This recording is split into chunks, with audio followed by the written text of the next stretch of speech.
Abu Nawas adalah tokoh sufi yang terkenal cerdik saat menghadapi berbagai masalah. Dia juga seorang pujangga Arab yang begitu jenaka. Namanya kerap disebut di seluruh dunia lantaran kisah-kisahnya yang mengundang gelak tawa.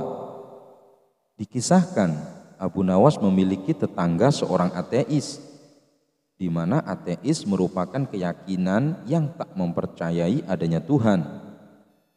Walau begitu, Abu Nawas tetap menghormati sang tetangga.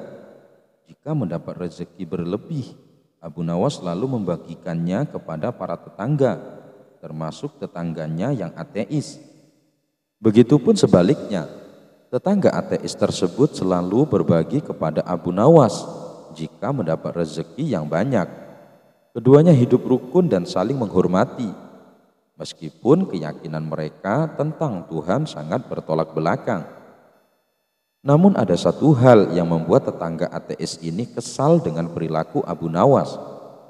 Pasalnya, setiap orang ateis itu berangkat kerja, Abu Nawas lalu berkata, "Alhamdulillah," ketika lewat di depan rumahnya. Sebenarnya ucapan tersebut bukan untuk mengolok-olok tetangganya yang ateis. Hal itu karena Abu Nawas selalu mengatakan Alhamdulillah kepada siapa saja yang lewat di depan rumahnya, dan sudah menjadi kebiasaannya. Lama-kelamaan tetangga ateis ini merasa risih dan terganggu dengan ucapan tersebut. Suatu pagi saat hendak berangkat kerja, ia mendapati Abu Nawas sudah duduk di depan rumah. Saat dirinya melintas tepat di depan Abu Nawas, sambil tersenyum terdengar ucapan Alhamdulillah. Marahlah tetangga ateis itu. "Tidak ada Tuhan," teriaknya dengan mata melotot. Abu Nawas sontak terkejut melihat tetangganya tiba-tiba marah. "Hei kawan, kenapa kau begitu emosi? Apa salahku?" tanya Abu Nawas heran. "Aku tidak suka dengan ucapanmu. Jangan ucapkan kata-kata itu di depanku," bentak tetangga ateis itu. "Baiklah kawan, aku tidak akan mengulanginya," ucap Abu Nawas. Akibat kejadian itu, hubungan akrab mereka menjadi renggang. Sebenarnya Abu Nawas sudah berusaha untuk tetap menjalin silaturahmi, namun sepertinya tetangga ateis tersebut justru menjauhinya. Hingga suatu malam Abu Nawas merasa lapar, sedangkan dirinya tidak punya uang sepeser pun untuk membeli makanan. Selepas sholat Isya, Abu Nawas berdoa, "Ya Allah, hamba sedang mengalami masa sulit. Hamba tidak punya uang, juga tidak punya pekerjaan. Berilah hamba rezeki ya Allah. Malam ini hamba sangat lapar. Hamba membutuhkan makanan," ucap Abu Nawas dalam doanya. Rupanya doa Abu Nawas ini didengar oleh tetangganya yang ateis. Maka muncullah ide usil di benaknya. "Aku akan mengerjai Abu Nawas, sekaligus membuktikan bahwa Tuhannya tidak bisa memberinya makanan," pikir tetangga ateis tersebut. Kemudian tetangga itu pergi ke warung untuk membeli beberapa potong roti, lalu dimasukkan ke dalam kantong besar. Ia juga menyelipkan kertas yang di dalamnya terdapat tulisan, "Ini bukan dari Tuhanmu, ini dari tetanggamu yang ateis," tulisnya. Sepulang dari warung, ia meletakkan kantong besar tersebut tepat di depan pintu rumah Abu Nawas. Tetangga ateis itu lalu mengetuk pintu dan langsung bersembunyi di balik semak-semak. Ia penasaran ingin tahu apa reaksi Abu Nawas ketika menerima hadiah darinya. Sementara Abu Nawas yang sedang khusyuk berdoa segera menghentikan doanya karena mendengar pintu rumahnya diketuk. Ketika membuka pintu, ia terkejut melihat ada kantong besar di depan rumahnya. Dikarenakan penasaran, Abu Nawas segera membuka kantong tersebut dan ternyata isinya beberapa roti lezat. Abu Nawas langsung bersujud sebagai tanda rasa syukur kepada Allah Subhanahu wa Ta'ala.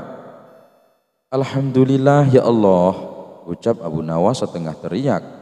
Namun tiba-tiba dia dikagetkan adanya secarik kertas yang berada di antara tumpukan roti. Ini bukan dari Tuhanmu, ini dari tetanggamu yang ateis. Sejenak Abu Nawas terdiam. Dia pasti sedang mengawasiku dari suatu tempat. Dia mencoba menggoda keyakinanku, pikir Abu Nawas. Terima kasih ya Allah, Engkau telah mengirimku makanan melalui setan, dan setan itu pula yang membayar semua makanan ini. Tetangga ateis tersebut tentu saja menjadi kecewa. Ia tidak menyangka disebut setan oleh Abu Nawas. Dasar kurang ajar, bukannya berterima kasih kepadaku, justru berterima kasih kepada Tuhannya. Malah aku disebut setan, gerutunya dalam hati. Abu Nawas berhasil bikin ikan bisa terbang. Beberapa hari terakhir raja begitu gembira. Baginda Raja dihadiahi seekor ikan yang indah dari seorang sahabat yang berada di negeri seberang. Ikan tersebut dilepas dalam kolam dalam istana. Keberadaan ikan ini membuat hati Baginda Raja merasa terhibur. Saat merasa jenuh, sang raja duduk di dekat kolam sambil memandangi ikan yang cantik itu. Lama-lama rasa bosan pun muncul dari sang raja. Dalam pikiran pun mulai menghayal hal-hal yang tidak mungkin terjadi. Andaikan ikan ini bisa terbang, pasti lebih asyik, pikir Baginda Raja. Hayalan Baginda Raja ini pun dicetuskan kepada seorang menteri yang selalu setia mendampinginya. Wahai menteri, apakah mungkin ikan ini bisa terbang? Tanya Baginda Raja. Mohon ampun yang mulia, saya kira itu sesuatu yang mustahil Paduka. Ikan tidak ada sayap seperti burung, jawab menterinya. Bagaimana dengan orang-orang sakti? Apakah mereka bisa membuat ikan ini bisa terbang? Tanya Baginda Raja. Namun lagi-lagi menteri menolak hayalan Baginda Raja dengan alasan habitat ikan ada di air, tidak mungkin bisa terbang seperti burung. Mendengar jawaban menterinya itu, Baginda Raja hanya terdiam sambil sesekali menarik napas dalam. Tentu saja menteri tidak ingin melihat rajanya kecewa dan bersedih.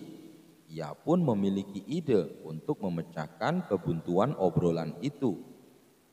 Yang mulia, kita panggil saja Abu Nawas. Dia kan terkenal cerdik.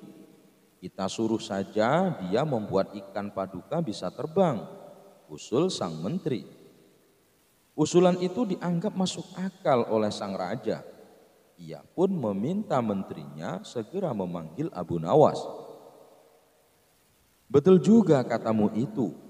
Cepat panggil Abu Nawas kemari, titah Baginda Raja.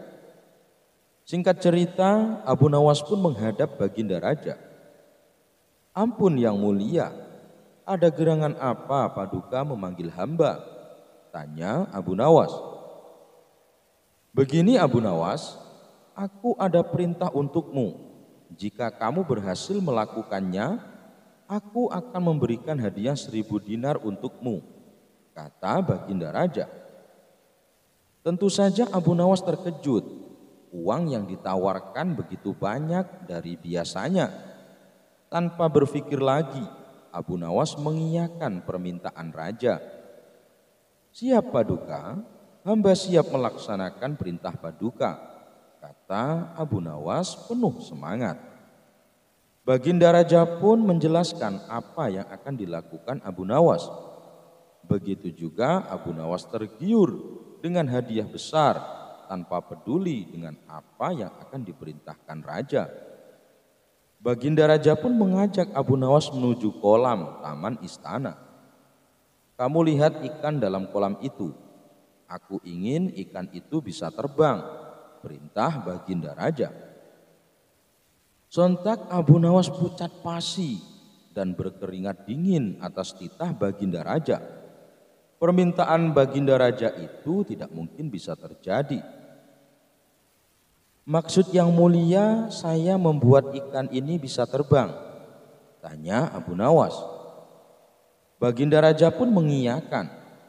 membuat Abu Nawas makin ketakutan. Sebab bukan lagi hadiah yang banyak yang terlintas di pikirannya, tapi hukuman yang akan didapatnya.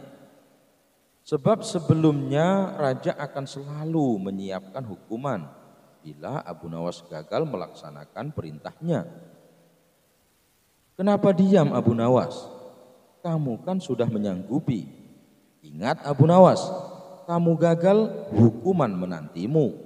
Ayo lakukan tugasmu, desak Baginda Raja. Ampun beribu ampun Paduka. Berilah hamba waktu seminggu untuk menyelesaikan tugas ini Paduka, pinta Abu Nawas. Baginda Raja pun memberikan waktu seminggu sesuai penawaran Abu Nawas. Abu Nawas pun diminta pulang. Namun tugas raja ini membuat Abu Nawas banyak merenung, meratapi hukuman yang menunggunya. Karena tidak kunjung mendapatkan solusi, hampir saja Abu Nawas putus asa dan pasrah dengan hukuman yang akan diterima. Di tengah kebuntuan itu muncul ide cemerlang, membuat Abu Nawas kembali sumringah. Abu Nawas pun bergegas menuju istana Baginda Raja dengan memegang kertas kecil mirip sayap. Bagaimana Abu Nawas? Apakah engkau sudah siap? Tanya Baginda Raja. Tentu Paduka yang mulia, jawab Abu Nawas penuh percaya diri. Keduanya pun menuju kolam taman istana, tempat ikan berada. Mendapatkan kabar Abu Nawas sudah siap membuat ikan peliharaan raja bisa terbang, membuat para menteri heboh. Luar biasa Abu Nawas, pasti dia mempunyai ilmu sihir, celetuk salah satu menteri. Setelah tiba di kolam, Abu Nawas segera mengangkat ikan dan menempelkan kertas berbentuk sayap ke tubuh ikan tersebut. Hei Abu Nawas, untuk apa itu? Tanya Baginda Raja. Ini Paduka, ini adalah sayap ajaib Paduka. Hewan apapun kalau ditempel dengan sayap ini pasti bisa terbang, jawab Abu Nawas. Pernyataan Abu Nawas membuat yang hadir di istana merasa takjub. Saat semua mata tertuju kepadanya, Abu Nawas langsung melemparkan ikan ke udara.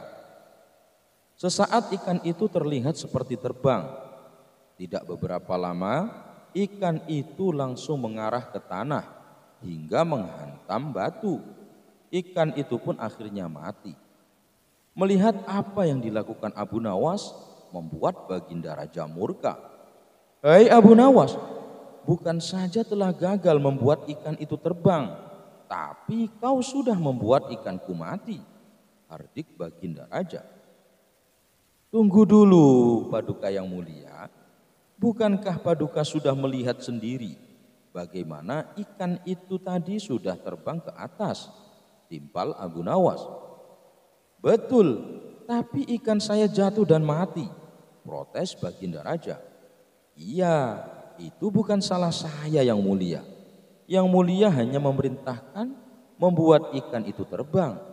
Tapi yang mulia tidak memerintahkan mengajari ikan itu agar mendarat dengan selamat, ilah Abu Nawas. Raja pun hanya menggeleng-gelengkan kepala melihat kecerdikan Abu Nawas. Kali ini raja mengalami dua kerugian. Pertama, harus membayar hadiah 1000 dinar kepada Abu Nawas. Yang kedua, ikan kesayangannya mati. Abu Nawas pun pulang dengan membawa 1000 dinar. Uang kerincingan. Pada suatu ketika Abu Nawas melakukan perjalanan yang panjang. Pada hari itu perutnya belum terisi makanan sedikit pun, sehingga tak heran kalau dia merasakan keroncongan dengan amat sangat. Namun dia memeriksa kantong uangnya. Dia hanya menemukan beberapa keping uang, sementara perjalanannya masih jauh.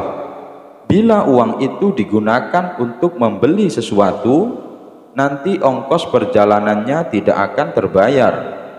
Walaupun tubuhnya lemas karena belum makan seharian, Abu Nawas tetap melangkahkan kakinya meskipun langkahnya gontai. Pada saat melihat kedai yang ramai pembeli, Abu Nawas tak kuasa untuk tidak memasukinya. Dari bilik dapur terlihat mengepul asap makanan yang sangat lezat. Abu Nawas langsung menghirup aroma masakan itu dengan kuat-kuat. Dari aromanya, Abu Nawas sudah membayangkan sajian yang lezat untuk dirinya. Hal itu diulanginya berkali-kali hingga Abu Nawas puas. Setelah Abu Nawas sudah merasa cukup puas dengan aroma masakan yang dihirupnya, dia pun pergi meninggalkan kedai tadi. Dengan senyuman yang tipis, dia keluar dari kedai tersebut. Tapi belum jauh dia melangkahkan kakinya meninggalkan kedai itu, tiba-tiba terdengar teriakan dari si pemilik kedai. "Hai, mau kemana? Bayar dulu!" teriak pemilik kedai. Mendengar teriakan itu, Abu Nawas menghentikan langkahnya. Dengan tenang sekali dia menghadapi si pemilik kedai. Meskipun dia cukup keheranan kenapa pemilik kedai menghentikan langkahnya, padahal dia tidak makan ataupun minum barang sedikit pun di kedai itu. "Enak saja main nyelonong pergi, bayar dulu baru boleh pergi," kata pemilik kedai. Kemudian Abu Nawas menganggukkan kepala tanda setuju dengan kata-kata pemilik kedai. Dengan santainya Abu Nawas merogoh kantong uangnya. Selang beberapa lama, tapi uangnya tidak segera diberikan kepada pemilik kedai. Malah Abu Nawas bermain-main dengan uang recehnya dengan cara mengocok kantong uangnya. Lama-kelamaan suaranya uang receh terdengar kerincing-kerincing. "Ayo, mana uangnya? Kamu harus bayar," teriak pemilik kedai. "Baik, ini bayarnya," kata Abu Nawas sambil mengocok kembali uang recehnya, sehingga timbul suara kerincing-kerincing. "Loh, mana uangnya? Dari tadi cuma mendengar suaranya saja," kata pemilik kedai yang semakin geram. Kemudian Abu Nawas menjawab, "Itu tadi bayarnya, aku bayar pakai suaranya saja. Karena di kedaimu aku hanya dapat baunya saja." Mendengar jawaban itu, si pemilik kedai hanya bisa tersenyum dengan malunya. "Hehe, ada-ada saja si pemilik kedai ini. Bagaimana bisa orang hanya mencium aroma masakan dari balik kedai kok disuruh membayar? Tapi pintar juga, Abu Nawas membayarnya pakai suaranya saja, tidak dengan uang." Kejujuran Abu Nawas diuji jin. Selain memiliki kecerdikan, Abu Nawas juga dikenal memiliki kejujuran yang sangat besar. Adalah kaum jin yang masih penasaran dan belum percaya akan kejujuran Abu Nawas. Salah satu jin kemudian ingin menguji Abu Nawas. Suatu hari, Abu Nawas pergi ke hutan untuk menebang pohon yang kemudian akan dijual untuk biaya kebutuhan keluarganya. Seperti biasanya, ia membawa sebuah kapak tua kesayangannya yang akan digunakan untuk menebang. Karena tidak hati-hati ketika bekerja, kapaknya tersebut terlepas dari tangannya lalu terjatuh entah di mana. Abu Nawas pun segera mencari-cari namun tidak kunjung menemukannya. Ia pun duduk merenung dengan perasaan sedih. Karena hanya memiliki satu kapak, ia pun merasa sangat sedih karena tidak bisa melanjutkan pekerjaannya. Dalam perasaan yang sangat sedih itu, tiba-tiba datanglah jin yang menyamar menjadi seorang laki-laki berbaju putih. Jin itu datang dan menggoda Abu Nawas yang kondisinya mulai labil. "Hai Abu Nawas, kenapa kamu terlihat sedih sekali?"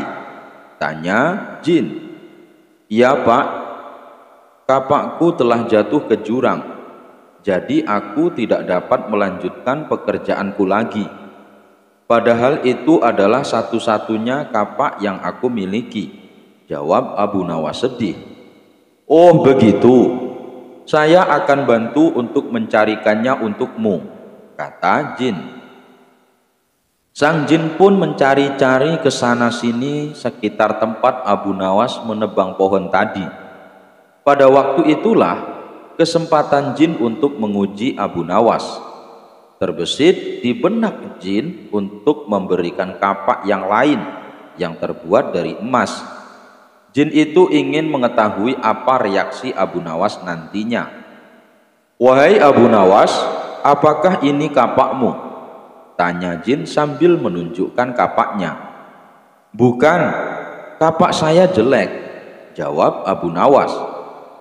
Sesaat kemudian jin kembali mencari-cari dan selanjutnya kembali menunjukkan kapak kedua yang terbuat dari perak kepada Abu Nawas. Bukan, itu bukan kapak saya, jawab Abu Nawas menolak. Jin itu pun mulai salut atas sikap Abu Nawas yang jujur. Jin itu berkata, Hai Abu Nawas, kenapa kamu ini begitu jujur? Kapak yang lebih bagus dari kepunyaanmu, tanya jin. Pak, sesungguhnya aku sangat bersyukur atas apa yang aku miliki. Aku tidak ingin mendapatkan sesuatu yang bukan hakku. Bagiku, kapak yang jelek itu adalah milikku. Dengan kapak itulah aku bisa bekerja secara halal dan mendapatkan kayu untuk aku jual, jelas Abu Nawas. Rasa syukur? Tanya jin heran. Ya Pak, karena rasa syukur itulah yang membuatku tidak mau mengambil barang yang bukan menjadi hakku, tegas Abu Nawas. Wahai Abu Nawas, sesungguhnya kedua kapak emas dan perak ini adalah milikku. Tapi karena engkau telah menunjukkan kejujuranmu yang besar kepadaku, maka ketiga kapak ini aku berikan kepadamu, kata jin sambil memberikan kedua kapak beserta kapak Abu Nawas yang telah hilang tadi. Abu Nawas sangat senang dan kembali bersyukur atas rezeki yang telah diterimanya. Jin itu pun pamit pergi meninggalkan Abu Nawas. Abu Nawas mendapat hadiah istri cantik. Kisah lucu Abu Nawas kali ini ketika keimanan dan kejujurannya mendapat ujian. Saat itu ada jin usil yang tidak percaya bahwa Abu Nawas benar-benar orang jujur. Abu Nawas suatu hari pergi ke hutan untuk mencari kayu. Ia membawa kapak yang sudah usang sebagai alat untuk mempermudah pekerjaannya. Namun sayangnya, kapak miliknya itu malah jatuh ke jurang. Melihat Abu Nawas yang sedang panik dan bingung karena kapak satu-satunya jatuh ke jurang, jin itu langsung berubah menjadi seorang kakek-kakek.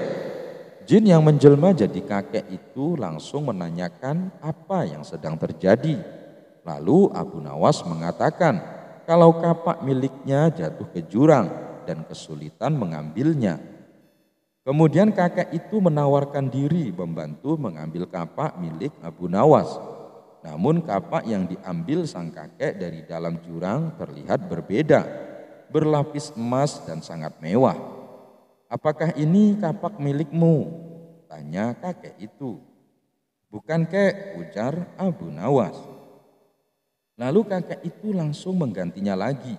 Kali ini kapak yang tidak kalah mewah, yaitu dilapisi intan permata sehingga terkesan mewah sekali. Apakah itu kapakmu anak muda? Kata kakek itu. Bukan kek, kapak saya jelek dan berkarat, terang Abu Nawas. Kakek itu pun berkata dalam dirinya bahwa Abu Nawas ini memang benar-benar jujur.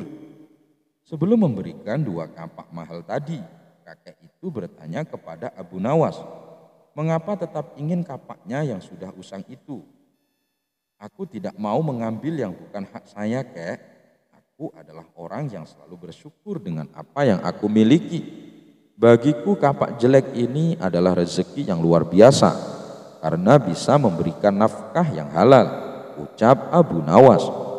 Akhirnya kakek itu memberikan kapak berlapis emas dan intan permata kepada Abu Nawas sebagai hadiah karena sudah jujur. Dia pulang dengan membawa 3 kapak, yaitu kapak jelek miliknya, kapak yang terbuat dari emas, dan kapak yang berlapiskan intan permata. Tidak sampai di situ, jin tadi masih ingin menguji kejujuran Abu Nawas. Godaan yang diberikannya melalui harta tidak berhasil. Akhirnya jin yang menjelma jadi seorang kakek tersebut akan mengujinya dengan wanita. Kakek itu kemudian menculik istri Abu Nawas, kemudian menyembunyikannya ke alam jin. Setelah pulang dari hutan, Abu Nawas langsung mencari istrinya. Ke semua sudut ruangan ia cari, namun istrinya menghilang secara misterius. Lalu kakek itu datang kepada Abu Nawas dan bertanya, apa yang sedang dia cari, dan menawarkan diri untuk membantunya. Abu Nawas mengatakan kalau istrinya hilang secara misterius dan hanya meninggalkan pakaian kotor. Tenang, aku akan membantumu dan pasti menemukan istrimu, ujar sang kakek. Tiba-tiba Abu Nawas teringat kalau kakek itu yang ditemui di hutan saat kapaknya masuk ke jurang dan memberikannya 2 kapak yang sangat bernilai. Wah, rupanya kakek itu ingin menguji kejujuranku, kata Abu Nawas di dalam hatinya. Kakek itu lalu datang membawa wanita yang sangat cantik dan bertanya kepada Abu Nawas, apakah benar orang itu adalah istrinya? Abu Nawas melihat dari ujung kepala sampai kaki. Apakah benar wanita ini adalah istrinya? Benarkah? Ini istri saya, katanya. Bukan, ini bukan istrimu. Kenapa kau tidak jujur? Katanya hidup harus penuh rasa syukur, ucap sang kakek. Lalu Abu Nawas menjelaskan, jika ia mengatakan itu bukan istrinya, kejadian yang sama akan seperti kapak. Kakek itu nantinya akan membawa 1 wanita cantik lagi. Nanti kau akan memberikan 2 wanita cantik itu lagi, sama seperti kapak, terang Abu Nawas. Jin yang menyerupai kakek itu langsung tertawa terbahak-bahak. Ia tidak menyangka kalau Abu Nawas bukan hanya jujur, tapi juga cerdas. Abu Nawas ingin terbang. Sebelum menjalani hukuman, ia mengaku kepada pengawal kerajaan bahwa ia memiliki ilmu tinggi dan ia ingin terbang. Kabar Abu Nawas ingin terbang akhirnya terdengar oleh Raja Harun ar-Rasyid. Mana mungkin Abu Nawas ingin terbang? Dia tidak punya sayap, tidak punya alat-alat khusus. Apakah ia punya ilmu khusus? Kata Raja Harun ar-Rasyid kepada pengawalnya. Kami tidak tahu Paduka, tetapi Abu Nawas sangat meyakinkan, jawab pengawal. Penasaran dengan hal itu, Raja akhirnya memerintahkan agar Abu Nawas dibawa menghadap sang Raja.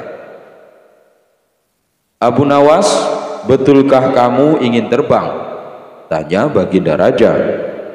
Ya tuanku, memang saya ingin terbang, jawab Abu Nawas. Kapan dan di mana?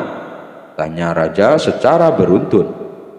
Hari Jumat yang akan datang ini dan dari menara Masjid Baitul Rahim, tak jauh dari rumah saya, jika Raja mengizinkan, jawab Abu Nawas. Akhirnya sang Raja mengizinkan dan bahkan ia berjanji akan membebaskan Abu Nawas jika hal itu yang terjadi. Akan tetapi jika Abu Nawas tak bisa membuktikan, maka hukumannya akan ditambah 100 selejutan rotan, daun kuping dipotong, bahkan hukuman gantung. Berita tentang Abu Nawas ingin terbang itu pun menyebar begitu cepat, tidak hanya di lingkungan kerajaan, bahkan sampai seluruh penjuru kota pun membicarakannya. Apalagi mereka juga mendengar tentang hukuman yang akan diterima Abu Nawas jika tidak dapat menepatinya. Mendengar berita itu, di antara mereka ada yang kagum, ada juga yang deg-degan apabila ternyata Abu Nawas hanya bohong. Sebagian lagi ada juga yang mengabaikan berita itu. Mereka berkata bahwa sebentar lagi pasti Abu Nawas akan digantung karena ulahnya sendiri. Pro kontra akibat ulah Abu Nawas ini membuat masyarakat tidak henti-hentinya membahas soal itu. Seakan-akan tidak ada berita lain yang menarik selain itu. Pada hari yang sudah dinantikan tiba, Jumat sesudah sholat Jumat, lapangan sekitar Masjid Baitul Rahman sudah penuh orang yang ingin menyaksikan kabar yang tersiar di seluruh kota. Orang biasa, rakyat, penduduk, dan penguasa setempat sudah berjubel mengambil tempat masing-masing. Orang-orang menantikan saat yang paling genting dan mendebarkan. Abu Nawas dengan langkah yang sangat gagah dan tak ragu menaiki tangga menara tertinggi dan orang-orang melihat dengan mata yang tak berkedip, terpaku dan menyatu mengikuti langkah tubuh Abu Nawas. Orang-orang pun bertanya, benarkah Abu Nawas ingin terbang? Betapa luar biasanya dia. Silahkan terbang Abu Nawas, meski terbang kau akan tetap mampus karena jatuh. Dan bila tidak jadi terbang, kau akan mampus di tiang gantungan, ujar sebagian lainnya. Setelah Abu Nawas sampai puncak menara, suasana menjadi tegang. Mereka merasa akan menyaksikan suatu kejadian yang mencekam dan mengagumkan. Suasana legang, semua mata terarah hanya pada satu tujuan. Sementara di atas menara, Abu Nawas berdiri dan mulai beraksi. Ia bergerak-gerak, tangannya seolah-olah ingin terbang. Berulang kali merentangkan tangannya seperti burung serta mengibas-ibaskannya. Namun tetap saja Abu Nawas tidak terbang, dan orang-orang yang menyaksikan jantungnya mulai berdegup kencang. Di pelataran masjid, nampak hakim sudah memutuskan hukuman. Ia terus membolak-balik kitab undang-undangnya. Kiranya hukuman apa yang pantas untuk Abu Nawas agar kejadian ini tidak terulang kembali. Orang-orang semakin bingung melihat Abu Nawas selesai beraksi dan turun dari menara. Banyak yang mengira Abu Nawas mungkin sudah gila. Lalu Abu Nawas menghampiri mereka. Apakah kalian tadi lihat bahwa saya ingin terbang? Ujar Abu Nawas. Ya, kamu menggerak-gerakkan tanganmu seolah ingin terbang. Jawab banyak orang. Lalu, apakah saya berbohong bahwa saya ingin terbang dari menara Masjid Baitur Rahim? Tanyanya. Orang-orang mulai sadar bahwa ini adalah ulah kecerdasan Abu Nawas. Akhirnya mereka menjawab, benar Abu Nawas, kamu memang ingin terbang. Nah, bagaimana? Saya kan tidak bilang saya bisa terbang, tetapi saya ingin terbang, tapi tidak bisa terbang. Mata-mata mereka saling bertatapan sembari bergumam. Dasar si jambul, ada saja ulahnya. Tapi memang tidak bisa dibantah, ia memang ingin terbang. Jadi bagaimana hukumannya? Hakim pun menjadi tak berdaya. Bagaimana saya akan menjeratnya dengan hukuman? Dia memang tidak berbohong, ucap hakim pasrah. Sesampainya di kerajaan, sang hakim pun menceritakan kejadian itu pada raja. Sang raja malah tertawa terbahak-bahak. Aku sudah menduga, si jambul itu pasti ada saja ulahnya. Sudah berulang kali aku dibuatnya tertawa oleh kecerdikan. Air susu yang pemalu. Kecerdasan Abu Nawas benar-benar menghibur Raja Harun ar-Rasyid. Suatu saat sang raja terlihat murka melihat pekerjaan pengawal kerajaan yang selalu tidak beres. Setelah diselidiki, ternyata para pengawal itu suka mabuk-mabukan. Wahai pengawalku semua, sudah sering aku peringatkan agar engkau jangan mabuk-mabukan, ujar Raja Harun ar-Rasyid. Para pengawal kerajaan terlihat begitu gemetar. mereka tak berani menatap mata rajanya. Kepala mereka tertunduk sebagai pengakuan rasa bersalah. "Ceritakan kepadaku, dari mana kalian mendapatkan arak-arak itu?" tanya Raja Harun ar-Rasyid. Untuk beberapa saat, para pengawal tak mau mengaku juga. Namun ketika Raja Harun membentak, akhirnya mereka mengaku juga. "Abu Nawaslah yang membawa arak-arak itu ke istana. Kami juga diajari mabuk-mabukan olehnya," ujar salah seorang pengawal. "Jika demikian, cepat bawa Abu Nawas ke hadapanku. Kalau tidak, kalian semua harus menerima hukuman dariku," ujar Raja Harun ar-Rasyid. Keesokan harinya berangkatlah beberapa pengawal kerajaan ke rumah Abu Nawas. Sesampainya di rumah sederhana Abu Nawas, mereka kemudian memberitahukan maksudnya. "Bawalah botol ini ke hadapan raja dan katakan semua ini atas perintahku," ujar salah satu pimpinan pengawal itu. "Tunggu dulu, dengan minuman arak ini aku pasti akan dihukum oleh raja," ucap Abu Nawas. "Benar, tapi jika engkau berhasil lolos dari hukuman raja, aku akan memberimu sejumlah dinar," ucap pengawal itu. "Lalu, apa keuntunganmu dengan memberiku sejumlah dinar?" tanya Abu Nawas. "Jika engkau lolos dari hukuman raja, maka kami semua juga akan lolos. Gunakanlah kecerdasanmu untuk mengelabui raja," jawab pengawal itu.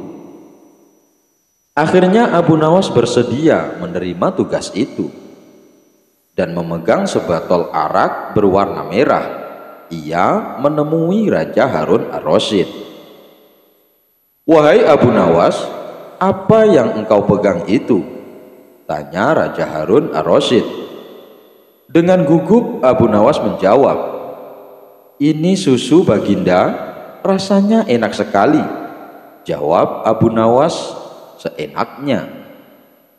"Bagaimana mungkin air susu berwarna merah? Biasanya susu kan berwarna putih bersih," ucap Raja Harun ar-Rasyid keheranan sambil mengambil botol yang dipegang Abu Nawas. "Betul Baginda, semua air susu ini berwarna putih bersih. Saat melihat Baginda yang gagah rupawan, ia tersipu-sipu malu dan menjadi merah merona," jawab Abu Nawas yang mencoba mengambil hati Raja Harun ar-Rasyid dengan menyebutnya seorang rupawan. Mendengar jawaban Abu Nawas, Baginda pun tertawa dan meninggalkannya sambil geleng-geleng kepala. Raja Harun ar-Rasyid sebenarnya tahu bahwa yang di dalam botol itu adalah arak. Namun karena penyampaian Abu Nawas yang membanggakan hati, ia tidak memberikan hukuman kepada Abu Nawas. "Baiklah, untuk kalian semua aku maafkan, akan tetapi jika kalian ulangi lagi, maka hukumannya akan berlipat ganda," titah Raja Harun ar-Rasyid. Abu Nawas dan segentong air. Al-Kisah. Kali ini Baginda Raja berencana akan berburu di hutan. Baginda Raja memerintahkan pembantunya untuk menyiapkan semua peralatan dan perbekalan selama berburu. Berbeda dari cara berburu sebelumnya, kali ini Baginda Raja mengajak serta Abu Nawas. Kemudian Baginda Raja meminta Abu Nawas membantu membawa perbekalan dan dipersilahkan memilih sendiri barang yang akan dibawa. Tanpa berpikir panjang, Abu Nawas memilih gentong tempat wadah air minum yang cukup besar. Baginda Raja dan prajurit heran dengan pilihan Abu Nawas. Mereka menganggap Abu Nawas bodoh karena memilih gentong air yang besar dan berat, padahal masih banyak barang yang kecil. "Hai Abu Nawas, "Kenapa kau pilih barang bawaan yang paling berat?" tanya Baginda Raja penasaran. "Nanti Paduka Raja juga akan tahu sendiri," ucap Abu Nawas sambil tersenyum. Baginda Raja pun memerintahkan pasukannya untuk berjalan, dan selama perjalanan tentunya Abu Nawas menjadi orang yang paling terakhir. Ia berjalan paling belakang karena beratnya membawa gentong air. Karena perjalanan yang cukup jauh, rombongan memilih berhenti untuk istirahat sejenak. Di saat itulah mereka membutuhkan air untuk menghilangkan rasa dahaga, dan tentunya Abu Nawas menjadi orang paling dicari karena Abu Nawas yang membawa perbekalan air minum. Setelah perjalanan dilanjutkan, gentong air yang dibawa Abu Nawas mulai berkurang isinya dan menjadi lebih ringan. Abu Nawas pun tidak lagi berjalan di belakang. Kini ia berjalan di tengah-tengah rombongan. Setelah istirahat yang kedua, ketiga, dan seterusnya, gentong air yang dibawa Abu Nawas pun semakin berkurang, sampai kemudian gentongnya kosong sama sekali. Karena gentongnya sudah kosong, tentu saja Abu Nawas meninggalkannya, sehingga Abu Nawas pun bisa berjalan di samping Baginda Raja di barisan depan. Melihat hal itu, Baginda Raja tersenyum. Kini Baginda telah mendapatkan jawaban atas pertanyaan yang diajukan sebelum berangkat.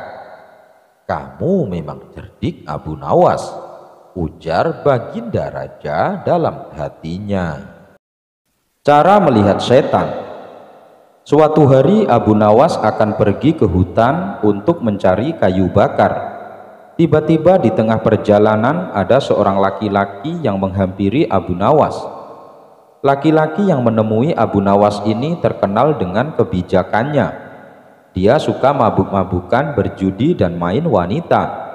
Si laki-laki tadi langsung bertanya kepada Abu Nawas, "Wahai Abu Nawas, aku ingin sekali memiliki kemampuan melihat setan. Apakah kau bisa mengajariku?" Abu Nawas sempat menahan tawa mendengar permintaan laki-laki itu. "Tentu saja bisa. Cepat sekali kau bertemu denganku," jawab Abu Nawas. Laki-laki tersebut senang bukan main dengan jawaban Abu Nawas. "Lalu bagaimana caranya, wahai Abu Nawas?" tanya laki-laki itu kembali. "Itu mudah sekali. Apakah kau memiliki cermin di rumah?" tanya balik Abu Nawas. "Tentu saja punya, wahai Abu Nawas," jawab laki-laki tadi. "Jadi begini caranya, pandangi cerminmu betul-betul. Tak butuh waktu lama kau akan melihat bentuk setan yang ingin kau ketahui itu," jawab Abu Nawas. Lalu laki-laki tadi berlalu sambil tertawa. "Kurang ajar kau, Abu Nawas," ucapnya sambil tertawa. Kemudian Abu Nawas melanjutkan perjalanannya menuju hutan. Saat memasuki hutan, Abu Nawas melihat seorang pemuda yang akan mengakhiri hidupnya dengan terjun ke jurang. "Hai kau, apa yang akan kau lakukan?" tanya Abu Nawas sembari berlari mendekatinya. "Pergilah kamu dari sini, jangan campuri urusanku," bentak si pemuda. "Apakah kamu akan bunuh diri dengan terjun ke jurang?" tanya Abu Nawas. "Bukan urusanmu, pergilah kamu dari sini," bentak si pemuda. "Saya bersumpah, kalau kau akan terjun ke jurang, maka saya juga akan ikut terjun untuk menyelamatkanmu," kata Abu Nawas. Pemuda itu berkata, "Kamu jangan bodoh, kamu bisa ikut mati juga." Abu Nawas kemudian berkata, "Dengarlah wahai pemuda, aku punya istri dan anak-anak yang sangat mencintaiku, dan aku juga mencintai mereka. Kalau aku dan kamu sama-sama terguling ke jurang, sementara ternyata yang mati adalah aku dan kamu ditakdirkan masih hidup, apakah kamu mau menanggung rasa bersalah sepanjang hidupmu atas apa yang menimpa istri dan anak-anakku?" Pemuda itu menjawab, tentu saja aku tidak mau. Kalau kau tidak mau, maka jangan bunuh diri di depanku. Karena bagaimanapun caranya, aku pasti akan berusaha menyelamatkanmu. Meskipun aku yang harus mati, ucap Abu Nawas. Mendengar perkataan Abu Nawas, kemudian pemuda itu mengurungkan niatnya untuk bunuh diri. Ia berjalan menjauhi tepi jurang. Abu Nawas lalu memberi nasihat kepada si pemuda. Wahai pemuda, kalau kau masih nekat untuk mengakhiri hidupmu, kamu bisa melakukannya di tempat di mana orang tidak bisa melihatmu, seperti gantung diri di rumah. Tapi setelah kamu mati, kamu harus siap disambut ribuan ular besar berbisa yang akan menyiksamu. Belum lagi hewan buas lainnya yang akan dengan ganasnya mencabik-cabik tubuhmu. Ketahuilah bahwa bunuh diri itu perbuatan keji dan dosa besar yang tak akan pernah diampuni selamanya. Kamu akan mendapat siksaan yang lebih menyakitkan 1000 kali lipat dari paling sakitnya siksaan di dunia. Sakitnya siksaan dibakar hidup-hidup di dunia belum ada apa-apanya dibanding dengan siksa yang akan kamu hadapi ketika kamu bunuh diri. Kamu akan merasakan 1000 kali lipat lebih pedih, dan siksaan itu akan kamu rasakan selama-lamanya. Karena saat itu sudah tidak ada kematian lagi, maka dari itu bertobatlah wahai pemuda. Allah pasti akan mengampunimu. Gunakan sisa hidupmu untuk kebaikan dan beribadahlah kepada Allah. Setelah Abu Nawas menasihati pemuda itu, si pemuda terdiam sambil merenungi apa yang dikatakan Abu Nawas. Abu Nawas pun pergi meninggalkannya dan melanjutkan mencari kayu bakar di hutan. Sore itu di sebuah warung, Abu Nawas sedang menikmati secangkir teh hangat. Tiba-tiba dia melihat temannya datang dengan muka yang masam, seolah sedang memendam kesusahan. Dia pun duduk di sebelah Abu Nawas. Sore ini cuaca sangat cerah, tapi kenapa mukamu tak secerah sore ini? Abu Nawas memulai perbincangan. Bulan-bulan ini istriku mengeluh tentang tempat tinggal kami, sahutnya. Kenapa? Ada apa dengan rumahmu? Dia mengeluhkan tempat tinggal kami yang menurutnya terlalu sempit untuk kami bertempat tinggal. Kenapa tak kau lebarin saja? Kata Abu Nawas menawarkan saran. Kalau ada uang tentu hal ini tak akan terjadi, keluhnya. Abu Nawas merenung sejenak. Dia mencoba mencari akal untuk memecahkan masalah sahabatnya. Setelah dapat akal, dia pun berkata, begini, apakah kamu punya uang untuk membeli seekor keledai? Sahabatnya tak lantas menjawab pertanyaan Abu Nawas, karena dia sedikit bingung, apa hubungannya membangun rumah dengan membeli seekor keledai. Tapi dalam hatinya dia yakin pada sahabatnya yang satu ini, karena dia selalu mendapat jalan keluar dari masalah apapun yang ia hadapi. Kemudian ia menjawab, ya, untuk membeli seekor keledai saja saya punya. Nah, belilah olehmu seekor keledai, simpan dan uruslah di rumahmu. Ia pun tambah bingung, bagaimana tidak? Tanpa seekor keledai saja rumahnya terasa sempit, apalagi kalau ditambah seekor keledai. Tapi dia tak berani membantahnya. Sekali lagi dia yakin pada sahabatnya. Baiklah, saya akan coba saran dari kamu. Dibelilah olehnya seekor keledai dan dibawanya pulang. Sesampainya di rumah langsung saja dia memasukkan keledainya ke dalam rumah, sesuai saran dari Abu Nawas. Istrinya yang ada di dalam rumah terkejut sambil memarahi suaminya. Dianggapnya suaminya itu sudah tidak waras. Kamu sudah gila ya? Istrinya memarahi dia. Tetapi tak sepatah kata pun yang keluar dari mulutnya. Dia sendiri bingung dengan apa yang telah ia lakukan dengan saran dari sahabatnya sendiri. Keesokan harinya ia kembali menemui Abu Nawas. Setelah menceritakan apa yang telah terjadi di rumahnya, Abu Nawas malah menyarankannya untuk membeli lagi seekor kambing. Dia pun tambah kebingungan. Bagaimana tidak? Seekor keledai saja sudah sangat merepotkan, apalagi kalau harus ditambah lagi seekor kambing. Lagi-lagi dia tidak bisa menolak sarannya, karena dia percaya akan kecerdikan sahabatnya itu. Dia pun pulang dengan membawa seekor kambing ke rumahnya. Dapat kita bayangkan apa yang bakal terjadi di rumahnya. Untuk kedua kalinya ia kena marah sang istri. Apalagi saran yang ketiga, ia harus membeli lagi seekor angsa, tambah semrawut saja rumahnya. Habislah kesabarannya. Ia tidak kuat lagi tinggal bersama hewan-hewan tersebut dan pergi menemui si pemberi solusi. Abu Nawas cuma tersenyum mendengar curhatan sahabatnya seraya berkata, "Berapa uang yang kamu punya sekarang?" "Tak sepeser pun uang di kantongku," katanya. "Sekarang kamu pulanglah dan jual keledaimu." Keesokan harinya setelah dia menjual keledainya, dia kembali menemui Abu Nawas. Namun kali ini ada yang berbeda di wajahnya, sedikit lebih cerah. "Bagaimana keadaanmu sekarang?" tanya Abu Nawas. "Alhamdulillah, rumahku sekarang terasa sedikit lapang setelah keledainya kujual," jawab sahabatnya.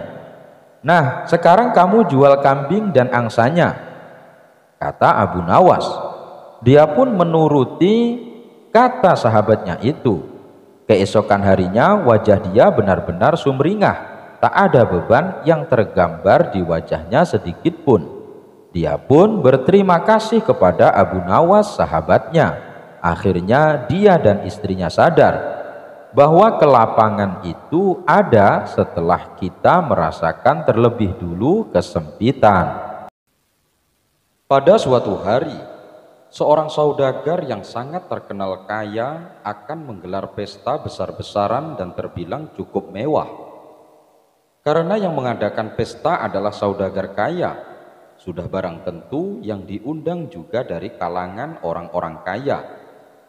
Tapi beda dengan Abu Nawas, meskipun dirinya bukan orang kaya, tapi ia adalah seorang tokoh yang sangat terkenal. Mendapat undangan itu, dengan senang hati Abu Nawas pun menyanggupi untuk datang ke pesta pernikahan saudagar kaya raya itu. Selepas asar, Abu Nawas sengaja mengosongkan perutnya agar saat berada di pesta nanti ia bisa makan sebanyak-banyaknya. Dengan sabar ia menunggu waktu menuju malam dan ia merasa matahari seperti bergerak begitu pelan ke arah barat. Perlahan langit mulai berwarna keemasan, kemudian lambat laun langit berubah menjadi gelap. Itu artinya Abu Nawas harus cepat bersiap pergi menghadiri pesta tersebut. Abu Nawas pun segera melangkahkan kakinya menuju rumah saudagar kaya. Sesampainya di sana, Abu Nawas melihat sudah banyak orang berkumpul. Ada juga beberapa tamu yang baru datang, hampir semua orang menggunakan jubah kebesarannya. Para tamu yang baru datang disambutnya dengan ramah oleh si tuan rumah. Akan tetapi karena Abu Nawas menggunakan baju yang sudah usang, belum lagi warnanya yang telah memudar, jadi tak ada seorang pun yang menyambutnya. Bahkan tidak ada yang mau mengajaknya bicara. Abu Nawas menengok ke sekitarnya sambil menghela nafas. Dengan perasaan kecewa, ia pun memutuskan untuk pulang kembali ke rumah. Tak lama setelah itu Abu Nawas kembali ke pesta. Tapi kali ini ia menggunakan jubah yang bagus dan indah, sehingga Abu Nawas terlihat sangat berwibawa. Berbeda dari sebelumnya, kali ini tuan rumah menyambutnya dengan ramah. Abu Nawas digiring masuk ke dalam dan dipersilakan duduk di depan meja besar yang penuh dengan hidangan mewah dan lezat bersama tamu-tamu yang lain. Tapi bukannya makan dengan lahap seperti yang dibayangkan tadi siang. Abu Nawas malah tak sedikit pun menyentuh hidangan tersebut. Ia malah membuka jubah indahnya, dan jubahnya itu ia letakkan di atas hidangan. "Hai jubah indah, makanlah hidangan itu," kata Abu Nawas berteriak. Tentu saja tingkah Abu Nawas ini mengundang banyak perhatian para tamu undangan, termasuk si tuan rumah. Ia memandangnya dengan heran. Lalu Abu Nawas kembali berkata, "Tadi waktu aku pertama ke sini memakai baju usang, tidak ada seorang pun yang menyapa ataupun menyambutku, apalagi sampai mengajakku makan. Tapi setelah aku kembali ke sini dengan memakai jubah indah, aku disambut dengan ramah. Aku dipersilahkan duduk di tempat yang bagus dan dihidangkan makanan yang enak-enak," kata Abu Nawas. "Jadi makanan ini adalah hak jubahku, bukan hak saya," kata Abu Nawas lagi menjelaskan. Mendengar ucapan Abu Nawas, semua tamu yang hadir termasuk si tuan rumah langsung tersadar dengan kesalahannya. Mereka pun meminta maaf kepada Abu Nawas. Menghitung bulu ekor keledai. Pada suatu hari, ada 3 orang bijak yang pergi berkeliling negeri untuk mendapatkan jawaban atas pertanyaan yang mendesak. Suatu hari, sampailah mereka di desa Abu Nawas. Ketiga orang itu sudah terkenal pintar dan licik. Untuk menghadapi ketiga orang ini, penduduk desa itu menyodorkan Abu Nawas untuk mengadu kepintarannya. Sebagai wakil orang-orang yang bijak di desa tersebut, Abu Nawas dipaksa berhadapan dengan 3 orang bijak itu, dan keinginan penduduk disetujui oleh pemimpin desa tersebut. "Kalau begitu, besok di lapangan bola kita adu ketangkasan antara Abu Nawas dan ketiga orang itu," ucapan pemimpin desa itu dengan suara keras. Setelah waktu yang ditentukan tiba, maka berkumpullah penduduk setempat di lapangan bola. Untuk menghormati tamunya, maka pemimpin kampung itu memutuskan ketiga orang itu untuk bertanya dulu kepada Abu Nawas. "Sebagai rasa hormat kami, maka kalian bertiga terlebih dahulu diberi kesempatan untuk bertanya kepada Abu Nawas," ucap kepala kampung. Mendapat kesempatan itu, tentu saja ketiga orang ini senangnya bukan main. Maka dengan sombongnya, bertanyalah orang bijak pertama kepada Abu Nawas, "Di manakah sebenarnya pusat bumi ini, wahai Abu Nawas yang tolol?" Tampaknya pertanyaan itu dianggap ringan oleh Abu Nawas. Abu Nawas dengan tersenyum menjawab, "Tepat di bawah telapak kaki saya, saudara yang budiman." Jawaban Abu Nawas itu membuat orang bijak kedua tidak terima. Ia langsung berkata dengan suara keras, "Bagaimana saudara bisa membuktikannya? Jika kalian tidak percaya atas jawabanku, ukur saja sendiri," jawab Abu Nawas. Tampaknya jawaban itu telah membuat orang bijak pertama ini tertegun dan hanya bisa diam saja. Untuk itulah tiba giliran orang bijak yang kedua mengajukan pertanyaan kepada Abu Nawas. "Berapa banyak jumlah bintang di langit?" Lagi-lagi Abu Nawas menjawab dengan tenang, "Bintang-bintang yang ada di langit itu jumlahnya sama dengan rambut yang tumbuh di keledaiku ini." Tentu saja jawaban Abu Nawas bikin sakit hati. "Bagaimana saudara bisa membuktikan hal itu?" tanya orang bijak kedua tersebut. "Nah, kalau tidak percaya, hitung saja rambut yang ada di keledaiku itu. Nanti Anda akan tahu kebenarannya," jawab Abu Nawas. "Itu sih bodoh, akal-akalan. Bagaimana orang bisa menghitung bulu keledai?" tanya orang bijak kedua. Abu Nawas pun menjawab, "Nah, kalau aku bodoh bicara, berarti saudara juga bodoh alias dungu. Bagaimana orang bisa menghitung bintang di langit?" Mendengar jawaban itu, si bijak kedua itu pun tidak bisa melanjutkan. Sekarang tampillah orang bijak ketiga yang katanya paling bijak di antara yang lain.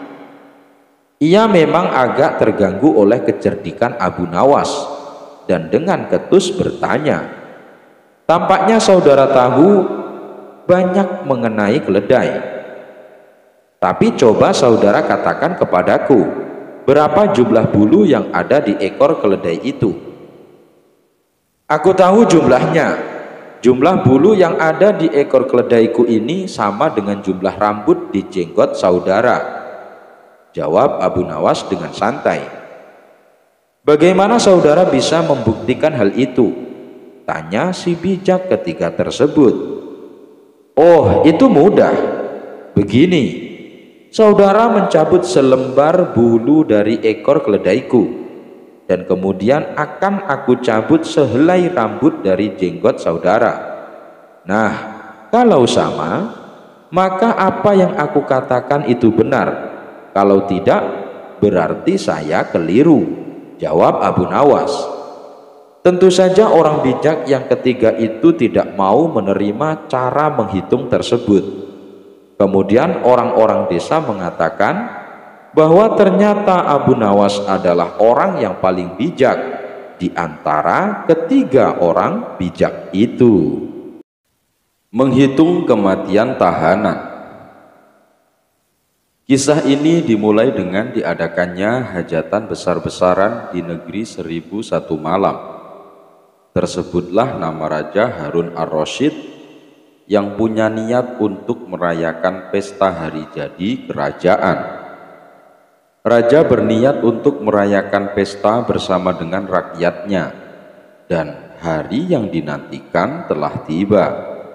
Rakyat telah berkumpul di depan pendapa kerajaan. Beberapa saat rakyat menunggu, akhirnya sang raja mengeluarkan beberapa patah kata sambil berdiri. "Wahai rakyatku, dengarkanlah, aku akan memberikan hadiah kepada fakir miskin. Di hari perayaan ini, aku juga memberi pengampunan bagi para tahanan berupa keringanan hukuman.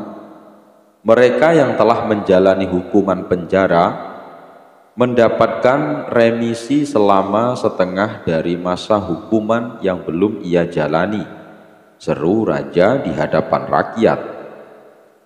Rakyat sangat gembira mendengar pengumuman yang langsung disampaikan oleh baginda tersebut. Sukaria, gelak tawa, dan sendau gurau sambil menyantap makanan dan minuman yang telah disiapkan untuk acara pesta tersebut. Beberapa saat kemudian, acara dilanjutkan dengan pemberian hadiah yang dilaksanakan oleh para pegawai kerajaan. Hadiah diberikan kepada fakir miskin. Setelah semua fakir miskin mendapatkan bagiannya, kemudian baginda memanggil para tahanan satu persatu. Giliran pertama jatuh kepada seorang tahanan yang bernama Sofyan. Maka raja mengajukan pertanyaan. "Siapa namamu?" tanya baginda raja. "Nama hamba Sofyan Paduka yang mulia," jawab tahanan tersebut. "Sofyan, berapa lama hukuman yang telah divonis untukmu?" tanya baginda. "Hamba divonis selama 2 tahun penjara, Paduka yang mulia," jawab Sofyan. "Berapa lama kamu sudah melewati hukuman itu?" tanya raja lagi. "Hari ini terhitung 1 tahun, baginda," jawab Sofyan. "Ketahuilah, sisa hukuman yang harus kamu jalani mendapatkan remisi sebanyak setengah dari masa yang belum kamu lewati di penjara. Jadi, Kamu hanya menjalani hukuman selama 6 bulan saja di penjara, ucap raja secara tegas. Selanjutnya, tahanan kedua dipanggil menghadap ke depan. Dengan panggilan apa aku menyebutmu? Tanya Baginda Raja. Saya dilahirkan dengan nama Ali Paduka, jawab tahanan kedua. Berapa tahun hukuman yang telah dijatuhkan kepadamu, Ali? Tanya raja. Dengan wajah sendu, haru dan sedih, Ali pun menjawab, hamba divonis hukuman seumur hidup, Paduka, jawab Ali penuh ratapan. Sontak saja raja gelagapan dan bingung untuk memberi keputusan. Dalam kebingungan, raja segera teringat kepada Abu Nawas yang sangat cerdik. Maka Abu Nawas pun dipanggil untuk maju ke depan. Tidak begitu lama, Abu Nawas yang ikut hadir di acara itu segera maju ke depan untuk menghampiri Baginda. Wahai Abu Nawas, aku sebagai raja kalian harus bertindak adil terhadap keputusanku. Aku harus memberi keringanan hukuman kepada Ali. Namun, bagaimana aku tahu sisa umur Ali? Sekarang beri aku nasihat terbaikmu. Bagaimana caranya mengampuni Ali terkait sisa masa tahanannya, tutur Baginda Raja. Menghadapi permasalahan ini, Abu Nawas pun ikut bingung. Abu Nawas benar-benar kehilangan akal. Kali ini dia tidak tahu berapa sisa umur Ali. Hamba minta tenggang waktu untuk menyelesaikan masalah ini, tuanku, ucap Abu Nawas pada akhirnya. Raja langsung menyanggupi permintaan Abu Nawas. Raja memberi kesempatan bagi Abu Nawas untuk memikirkan masalah ini. Namun, waktu yang diberikan kepada Abu Nawas tidaklah lama, cuma sehari semalam saja. Esok pagi, Abu Nawas harus mampu memecahkan masalah ini. Gong pun berbunyi sebagai pertanda bahwa peserta hari ini telah usai.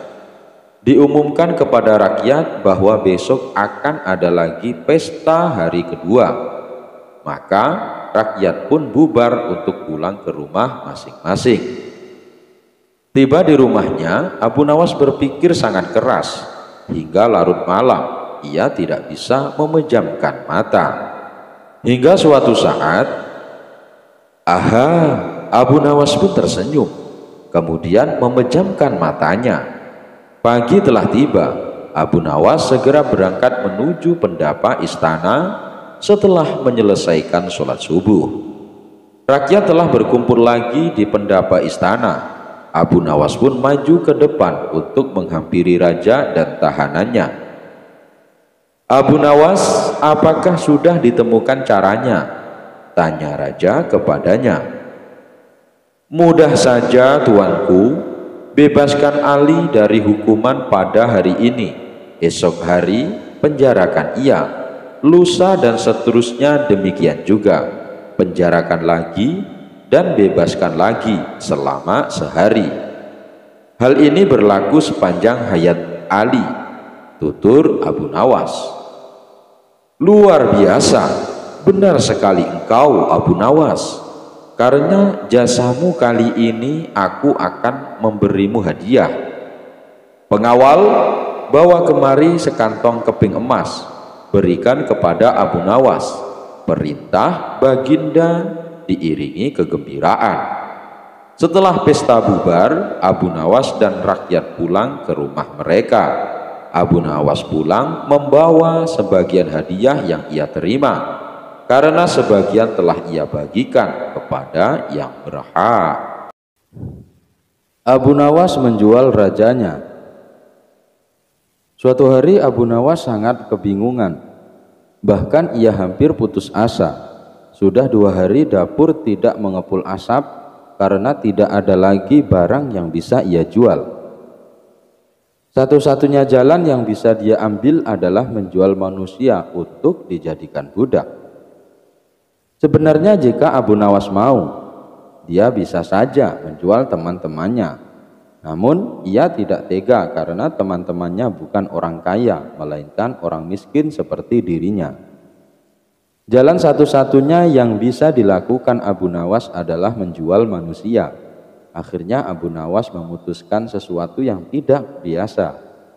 Ia akan tetap menjual manusia untuk dijadikan oleh si pembelinya, bukan menjual temannya melainkan rajanya, Harun ar-Rasyid. Menurut Abu Nawas, hanya Baginda Raja yang pantas untuk dijual. Bukankah selama ini Baginda Raja selalu mempermainkan dirinya dan menyengsarakan pikirannya? Maka sudah sepantasnya bagi Abu Nawas untuk menyusahkan Baginda Raja.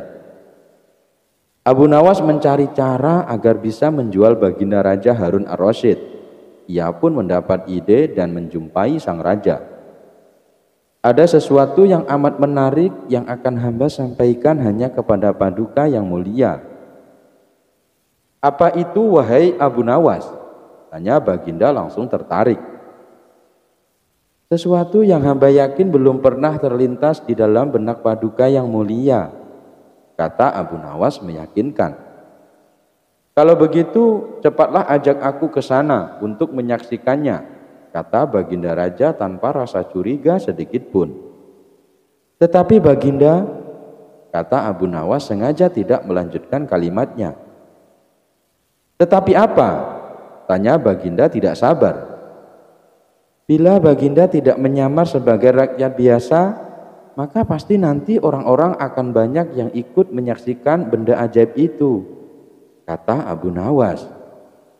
Karena memiliki keinginan besar dan rasa penasaran yang begitu besar, Baginda Raja bersedia menyamar menjadi rakyat biasa. Melihat penyamaran sang raja berhasil, Abu Nawas dan Baginda Raja berangkat menuju ke sebuah hutan. Setibanya di sana, Abu Nawas mengajak Baginda Raja mendekati sebuah pohon besar dan rindang. Ia pun meminta sang raja untuk menunggu. Sementara itu, ia pergi menjumpai seorang badui yang pekerjaannya menjual budak. Abu Nawas mengajak pedagang budak itu untuk melihat calon budak yang akan dijual kepadanya dari jarak yang agak jauh. Abu Nawas enggan menjumpai sang raja dan merasa tidak tega. Sementara itu, Abu Nawas beralasan calon budak yang akan dijualnya adalah teman dekatnya sendiri. Setelah pedagang budak itu memperhatikan dari kejauhan, ia merasa cocok.